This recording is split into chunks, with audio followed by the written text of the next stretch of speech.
Start off by congratulating Andrew on reaching 400 games on Saturday, on the other night. Congrats, Andrew. Thanks, Gregor. And we'll get started with Ken Weaver from Sportsnet. Go ahead, Weaver. Thanks, Gregor. Way to set the mood. Andrew, what was your reaction to the Adam Lowry signing, and what does it mean for another core member of the group to sign on long term? Yeah, obviously, really happy for him.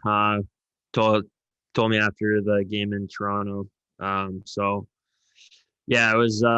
You could just see how happy he was to stay and to get the term that he wanted, and to be in a situation that he loves being in. So really happy for him individually for the for the first part. I think that's as a friend, like that's all you want is for your close friends and teammates to be rewarded for what they bring on a day-to-day basis. And so it was awesome to see that. And then for the team, obviously it's great because he's just such a cornerstone piece of our team and part of the core, and great in the room, great on the ice, provides an element that is kind of unique on our team. So just really, really happy for him, and to get him locked in for 5 years is great for us going forward. We'll go next to Kelly Moore from CJOB. Go ahead, Kelly. Thanks, Gregor. Andrew, you and Adam have been linked together pretty much since you joined the Jets. So I'm just wondering, with him locked up long term, is that something you're looking at, or is that something you'd prefer to address in the off season, because all players are different?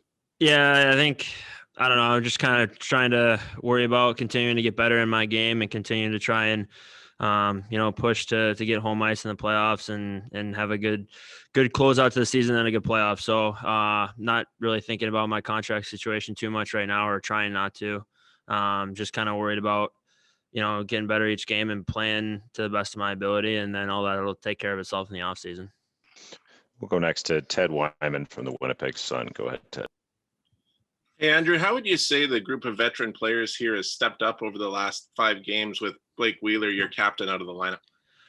Well, I think we're deep, I think, Jansen Harkins would be, in almost every lineup in the league. He's such a good player. So having him come in, I mean, obviously Wheels has been great for a long time, but we got guys that are willing to step up and have been in situations where, they've been in the top 6 before. They've been, Frenchie with Laus and Appy was great for us in the beginning of the year when Doobie was in quarantine and hurt. So I think there's just a lot of comfortability. I think the lines, the blender has kind of been out for, maybe the last couple of years. So everyone's kind of familiar with one another a little bit. So when there is line changes, I think everyone's kind of comfortable in knowing what they're going to get from their line mates. So I think that might be part of it, but we're a deep team. We've kind of always handled injuries pretty well, in my opinion. So, I think it's a testament to the depth that we have and the group leadership that we have, as a core and as a whole. We'll go next to Sean Reynolds from Sportsnet. Go ahead, Sean. Thanks, Gregor. Hey, Andrew. When you see all the guys, you've been on this team for such a long time. You see the core guys like Josh re-upping and Adam re-upping, Blake. How would you explain the pull that this team has on leaving guys wanting to stay here? Well, I think, it just shows that. Well, it's a good job because they align their contracts pretty well by Chevy and Larry. I think, Wheels and Scheif coming up at the same time, and how many every years. I think they've aligned themselves to have, Helly, signed on for a while. Obviously, all the other core guys that are signed long term. I think it kind of gives them some cost certainty, and even especially within a flat cap, all our contracts are like guys that are either worth what they're making or worth more. So we don't really have bad deals that we're kind of, having to move around or get rid of or anything like that. In the flat cap world, it's almost like we've actually might be in an advantage because of our situation. So, and then just seeing the commitment and the belief that, everyone has in each other, and, trying to push that into a Stanley Cup championship team. We'll go next to Jennifer Botterill from Sportsnet. Go ahead, Jen. Thanks, Andrew. How would you describe the confidence of the team currently and how that's evolved throughout the season? Well, I think you earn your confidence. I think in the beginning of the year, you're always trying to figure out, obviously we have some pieces that have been together for a long time, so we have confidence in that, but there's always something different, every year, whether it's new guys or guys that have left or holes being filled. So you earn your confidence. And I think that as the season's grown, we just kind of continue to do that. Like, we've only lost 2 in a row once, knock on wood. And I think just kind of handling any in-game adversity, handling any losses the right way, and bouncing back with wins, and kind of putting win streaks together. We've just been pretty consistent this year. So I think that's just kind of earned a lot of confidence from the group. And, if you look at our team, everyone has stepped up and everyone's been contributing too. So, whether it's, Louis getting the big PK goal in Ottawa, different guys have had big point nights here and there. So it's never, it's always a different line can step up and win the game for us at any point. So I think there's a lot of belief in the room and a lot of belief in the depth that we have. We'll go next to Kelly Moore from CJOB. Go ahead, Kelly. Hey, Andrew, yeah, you just made mention of you only losing back-to-back once this season in regulation, and that was to this Edmonton team. So when you look at the first 6 games, and maybe in preparing for the 3 that are still to come heading into the playoffs, what are some of the things you want to do a little bit better as a hockey club, or in certain matchups that you haven't been able to accomplish in losing 4 out of 6 to Edmonton earlier?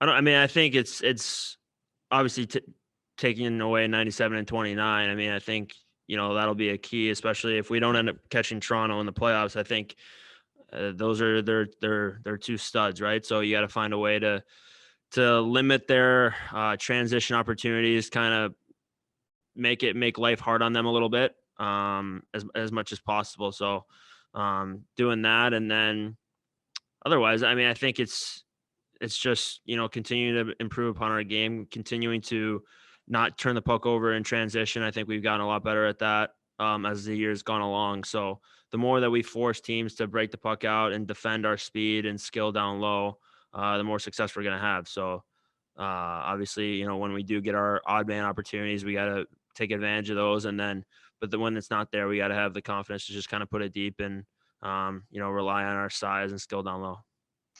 Just a couple more for Andrew. We'll go back to Sean Reynolds from Sportsnet. Go ahead, Sean. Thanks, Gregor. Andrew, you said in your previous answer, all the guys on the team are on contracts they're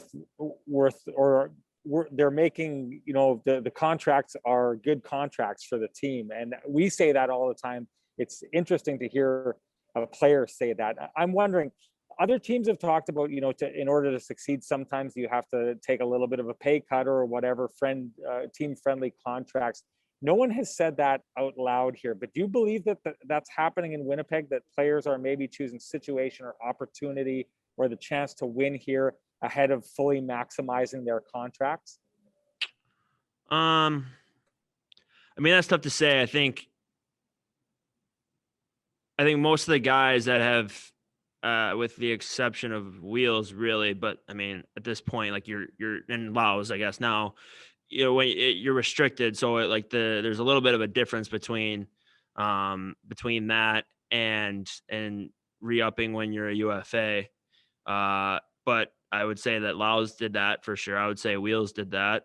I don't know if they took, I guess I don't want to speculate on what they would have gotten on the open market, but I think that there was a willingness and a desire to put, the team and the belief here and the term ahead of any potential more AAV that they would have gotten. So I think those 2 for sure. And I guess you could add Brian Little to that mix too, who extended before he became a UFA too. So yeah, I don't think that I don't think guys are looking to leave, and I think guys are, taking contracts that think they're fair and are ready to, kind of go all in on this team going as deep as we can.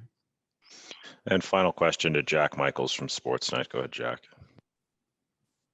Andrew, from the outside looking in, it appears as though, speaking of stepping up, you've been asked to take on more of a primary as opposed to secondary scoring role, and you've delivered.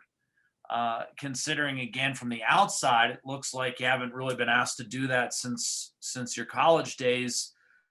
What was the key to kind of building that confidence early? I know you got off to a good start. I'd just like your kind of thoughts on the steps you've made as a player in terms of your production. Yeah, I mean, I think my game has continued to improve each and every year, and I do think that, I've been on the cusp of producing at a higher clip than I had been before, whether it was just, just changing lines or whatever it was. But I felt like I've just kind of continued to improve, and with an extended offseason, I had more time to continue to work on my game. So felt like I've always been in this on an upward trajectory. Obviously getting off to a hot start and getting confidence right away was a good help, but there is like a mental switch that you kind of have to go through where, instead of, looking to go out and play and like kind of contribute when you can, you're looking to contribute more and more. And then it becomes, okay, like let's start to contribute every night for the most part. So there is kind of a mental growth and hurdle that you kind of have to get over, and then you start thinking about points, and then it kind of affects the rest of your game where you're not playing as well as you need to. So feel like I've grown a lot in that aspect where I've kind of been able to not think about it, but expect to contribute and expect that on any given shift you can go out and produce and score or get an assist for your team, as opposed to kind of going out and just maybe when you're lacking confidence, that doesn't come necessarily. So there has been some mental growth for sure, obviously, along with the on ice production. So, but it's never done. You're always kind of growing, you're always evolving, you're always kind of improving. So it's obviously a continued story, and just trying to play to the best of my ability and kind of keep my head on my shoulders as best as possible.